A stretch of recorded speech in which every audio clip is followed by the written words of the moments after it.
Hello all students, कैसे हैं आप सब लोग। स्टूडेंट्स, इस वीडियो के थ्रू हम लोग स्टार्ट कर रहे हैं अपना क्लास 9 का केमिस्ट्री का first chapter, that is matter in our surroundings.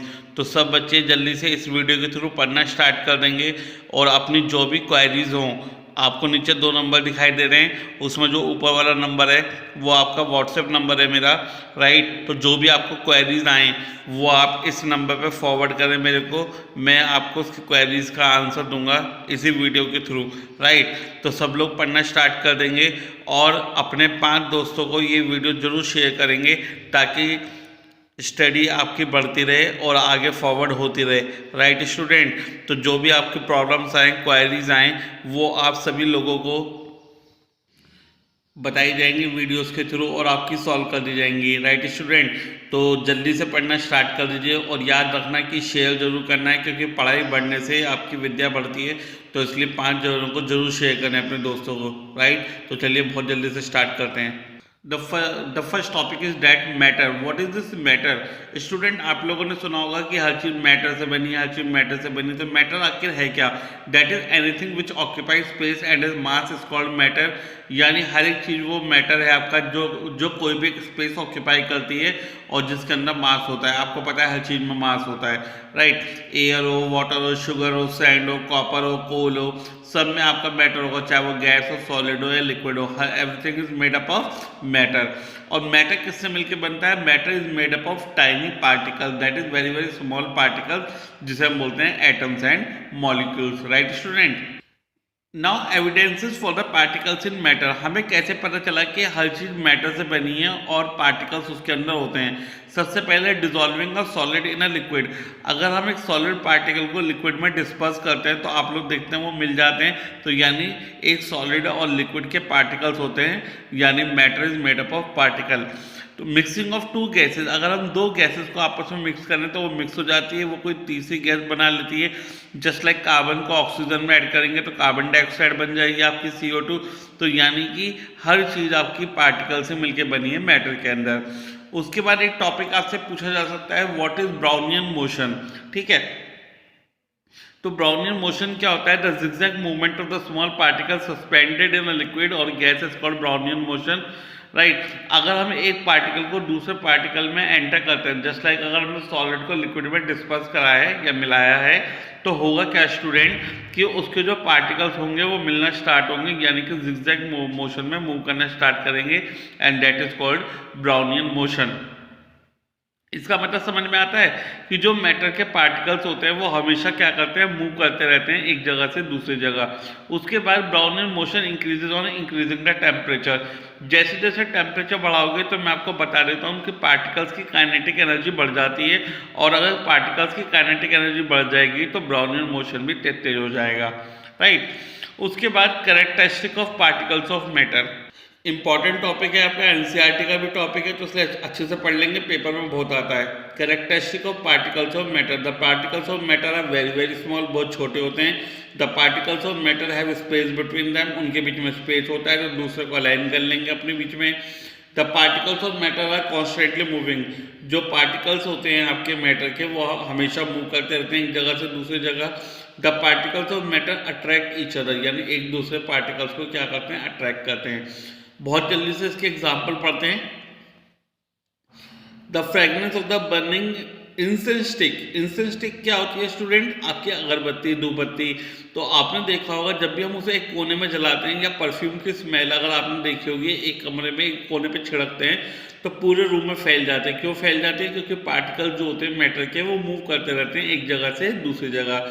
उसके बाद आप लोगों ने देखा है जो कॉपर सल्फेट होता है वो ब्लू कलर का होता है, ठीक है। कैसे कलर का स्टूडेंट? ब्लू कलर का। तो अगर हम उसे वाटर में डिस्पर्स करते हैं तो पूरा सॉल्यूशन आपका ब्लू हो जाता है। तो वो ब्लू कैसे हो जाता है? क्योंकि कॉपर सल्फेट आपका पानी में क्या होता है? मिल जाता है, क्योंकि उसके बीच में क्या होता है? स्पेस होता है। Particles of matter attract each other, ठीक है। पार्टिकल्स ऑफ मैटर एक दूसरे को अट्रैक्ट करके रखते हैं। ये जो फोर्स ऑफ अट्रैक्शन होती है वो सबसे ज़्यादा मैक्सिमम होती है आपके सॉलिड में, फिर होती है आपकी लिक्विड में, और सबसे कम होती है आपकी गैसेज में, right. What do you mean by rigid or rigid क्या होती है, फ्लूइड क्या होता है, ये आपको पता होना चाहिए, इसलिए मैंने नोट करके लिख के दिया है आपको what is rigid and what is fluid. तो रिजिड का मतलब होता है स्टूडेंट अनबेंडिंग और इनफ्लेक्सिबल। अनबेंडिंग का मतलब क्या होता है, जिसे आप मोड़ नहीं सकते। इनफ्लेक्सिबल का मतलब जो जिसे आप मोड़ नहीं सकते, घुमा नहीं सकते, वो आपका होता है रिजिड। फ्लूइड का मतलब होता है which have the tendency to flow, जो आसानी से फ्लो कर जाती है उसे बोलते हैं फ्लूइड। तो अगर बात करें तो मेरे हिसाब से क्या होना चाहिए भाई, मेरे हिसाब से तो रिजिड क्या होता है, सॉलिड, फिर लिक्विड और सबसे कम गैस। अगर मैं फ्लो की बात करूं तो लिक्विड और गैस आसानी से फ्लो कर जाते हैं तो वो आपके फ्लूइड होते हैं, पर सॉलिड आपका फ्लूइड नहीं होता क्योंकि वो अपने आप मूव नहीं कर सकता, राइट। क्लासिफिकेशन ऑफ मेटल्स है solid, liquid and gas on the basis of physical properties. बहुत बहुत इंपॉर्टेंट टॉपिक है। फिजिकल प्रॉपर्टीज के बेसिस पे हमें क्लासिफाई करना है सॉलिड, लिक्विड और गैस। नोट्स आपके स्क्रीन पर फ्लैश हो रहे हैं, आप ऐसे ही लिख लीजिएगा अपनी कॉपी में। Properties of solid, solid have definite shape and definite volume, solid can not be compress much, solid have high density, solid do not fill their container completely and solid do not flow. बहुत easy है, आप लोग ऐसे ही याद कर लेंगे से। Properties of liquid, liquid have fix volume but do not have fix shape. Liquid को आप किसी भी शेप वाले कंटेनर में डालेंगे तो वो उसी की शेप ले लेगा। Liquid can not be compress much, liquid को कंप्रेस नहीं किया जा सकता। Liquid are less dense than solid, liquid की डेंसिटी कम होती है सॉलिड से। Liquid generally flow easily, liquid आसानी से आपका फ्लो कर सकता है। Now properties of gas, gas have neither fix shape, gas की ना कोई शेप होती है ना उसका वॉल्यूम होता। Gas can be compress easily, क्योंकि पार्टिकल्स बहुत दूर दूर होते हैं तो गैस आसानी से कंप्रेस किया जा सकता है। Gases have very low density, gases का कोई अपना भार नहीं होता, कोई वेट नहीं होता ज़्यादा। गैसेज फ्लो इजली, और गैसेज के पार्टिकल आसानी से क्या कर सकते हैं स्टूडेंट, फ्लो कर सकते हैं। Now the properties of particle which decide the substances solid, liquid और गैस। ऐसी कौन सी प्रॉपर्टीज हैं जो ये डिसाइड करेंगी कोई भी चीज़ सॉलिड है, लिक्विड है या गैस है। The space between the particles, सबसे पहले स्पेस बिटवीन द पार्टिकल पूरा टॉपिक देख लें।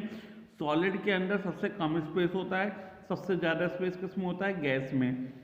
The force of attraction between particle, अब क्योंकि जिसके पार्टिकल पास पास होंगे तो फोर्स ऑफ अट्रैक्शन भी उसमें होगी सबसे ज़्यादा, यानी सॉलिड में फोर्स ऑफ अट्रैक्शन सबसे ज़्यादा होती है, फिर लिक्विड में सबसे कम होती है आपकी गैस में।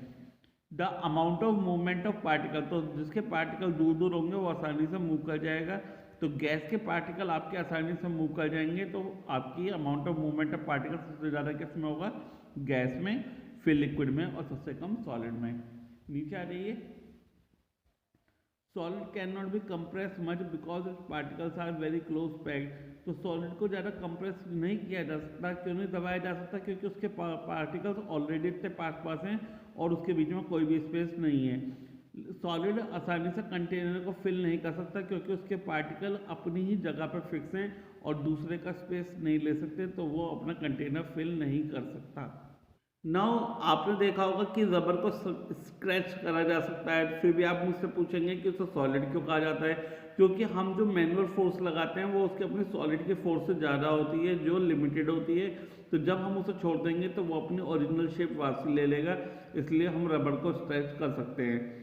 उसके बाद liquid does not have fix shape, liquid की आपकी फिक्स शेप नहीं होती, क्यों नहीं होती, क्योंकि उसके अंदर जो फोर्स ऑफ अट्रैक्शन है पार्टिकल पार्टिकल के बीच में वो इतनी एसच नहीं होती, तो जिस भी कंटेनर में डालेंगे वो उसकी शेप आपका लिक्विड ले लेता है। लिक्विड हैव फिक्स वॉल्यूम, ठीक है, एक पर्टिकुलर टेम्परेचर पे लिक्विड की फिक्स वॉल्यूम होती है क्योंकि उसके जो पार्टिकल्स की जो स्पेस है वो फिक्स रहती है। तो आप मुझसे पूछेंगे वॉल्यूम को फिक्स क्यों रहता है पर्टिकुलर टेम्परेचर पर, टेम्परेचर अगर बढ़ाएंगे या कम करेंगे तो वो सॉलिड या गैस में कन्वर्ट हो जाएगी। जानते ही हैं आप कि टेम्परेचर कम करेंगे तो सॉलिड में बर्फ बन जाएगा पानी, और टेम्परेचर बढ़ाएंगे तो गैस बन जाएगा, यानी कंडेंस क्या हो जाएगा, इवेपोरेट, और कंडेंस इवेपोरेट हो जाएगा, यानी कि गैस में कन्वर्ट हो जाएगा। ठीक है, उसके बाद लिक्विड को ज़्यादा दबाया नहीं जा सकता, क्यों, क्योंकि उनके बीच में इतना ज़्यादा स्पेस नहीं, थोड़ा सा स्पेस है पर बहुत ज़्यादा स्पेस नहीं है, ठीक है, इसलिए लिक्विड को भी ज़्यादा कंप्रेस नहीं करा जा सकता। लेकिन लिक्विड आसानी से फ्लो कर सकता है दूसरे पार्टिकल के ऊपर, क्यों, क्योंकि inter particle force of attraction कैसी होती है, वीक होती है, तो इसलिए दूसरे पार्टिकल के ऊपर फ्लो कर जाएगा, और इसलिए उसके अंदर प्रॉपर्टी होती है जिसकी फ्लूइडिटी की। गैस की प्रॉपर्टीज पर आ रही है स्टूडेंट। गैस की प्रॉपर्टीज की अगर बात करें तो गैस में ना तो फिक्स शेप होती है ना फिक्स वॉल्यूम होती। क्यों? क्योंकि ना उनके पार्टिकल की पोजीशन फिक्स है। क्यों? क्योंकि हमेशा मूव करते रहते हैं। और व्हाट उसके जो पार्टिकल्स है एक जगह से दूसरी जगह आराम से मूव कर सकते हैं, इसलिए फिक्स वॉल्यूम भी नहीं होती। Gas can be compress easily. Gas को आसानी से कंप्रेस किया जा सकता है क्योंकि पार्टिकल बहुत दूर दूर हैं और inter particle force of attraction बहुत ज़्यादा कम है और पार्टिकल स्पेस तो भरपूर है। गैस आसानी से फ्लो कर सकती है। वही रीज़न आएगा फिर से जो मैंने अभी आपको बताया कि इंटर पार्टिकल स्पेस बहुत ज़्यादा है, तो गैस के पार्टिकल आसानी से क्या कर सकते हैं, मूव कर सकते हैं। तो ये आपकी कुछ प्रॉपर्टीज थी किसकी, गैसेस की, सॉलिड की और लिक्विड की। तो आप आसानी से यहाँ से पढ़ लेंगे और समझ लेंगे। सारे का सारा अच्छे टॉपिक्स हैं और पेपर में आपके पूछे जाते हैं। राइट स्टूडेंट्स, चले आगे। Now the next important topic arises what is diffusion. Diffusion क्या होता है? डिफ्यूजन का मतलब होता है the intermixing of particles,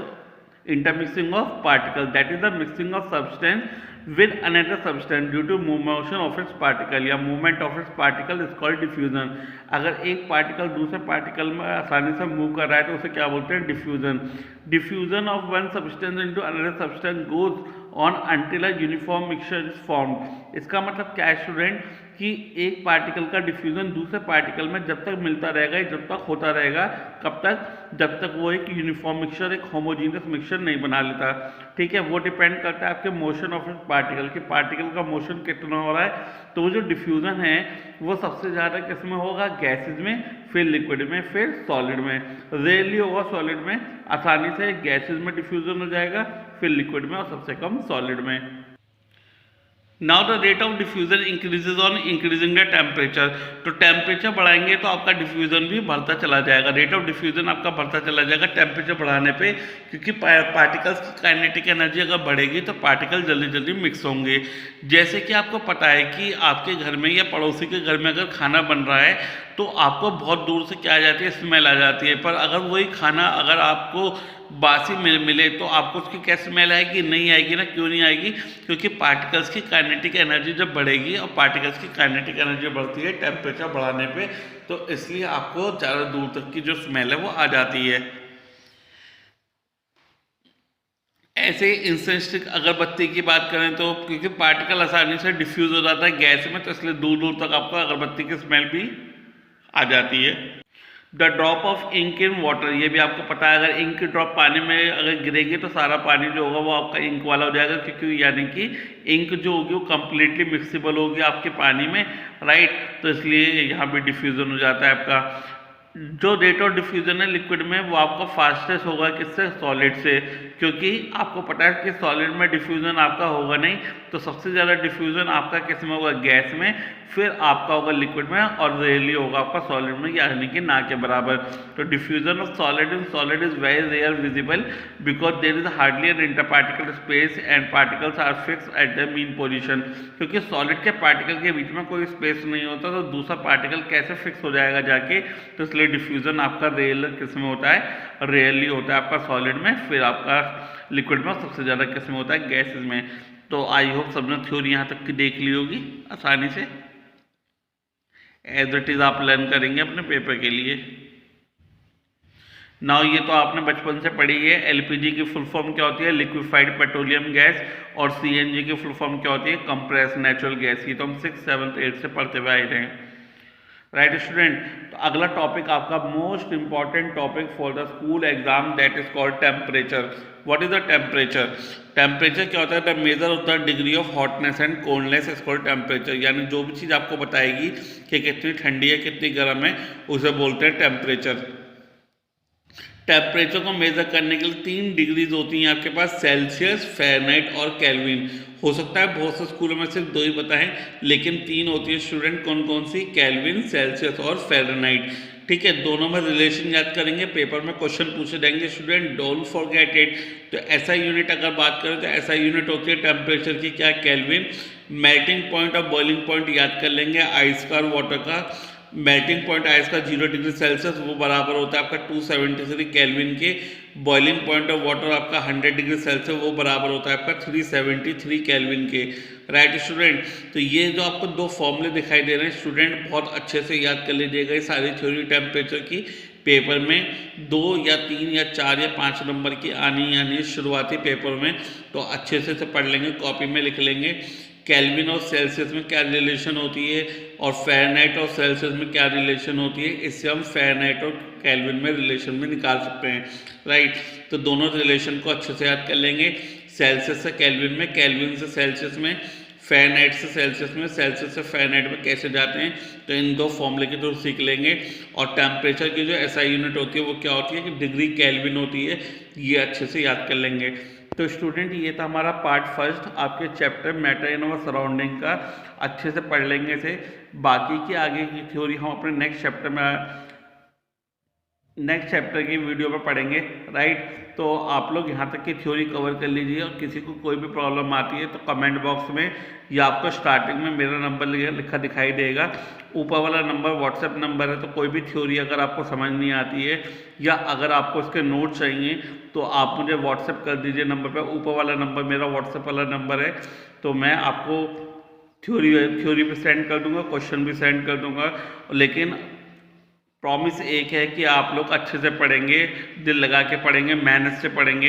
right, अपने आने वाली वीडियोस को अच्छे से कवर करेंगे और हाँ, दूसरों को शेयर जरूर करेंगे। मैंने आपको बताया था कि दूसरों को शेयर करेंगे तो ज्ञान बढ़ाने से बढ़ेगा। तो अपने 5 दोस्तों को जरूर शेयर कीजिएगा इस लिंक को, ताकि सब लोग अच्छे से पढ़ पाएँ और जो हमारा मुद्दा है क्या अच्छी पढ़ाई वो सब तक पहुंच सके। राइट स्टूडेंट, तो कीप इट अप, जल्दी से कवर कीजिए और नई वीडियो आपका इंतजार कर रही है। तो इस थ्योरी को कंप्लीट करिए एंड ऑल द बेस्ट।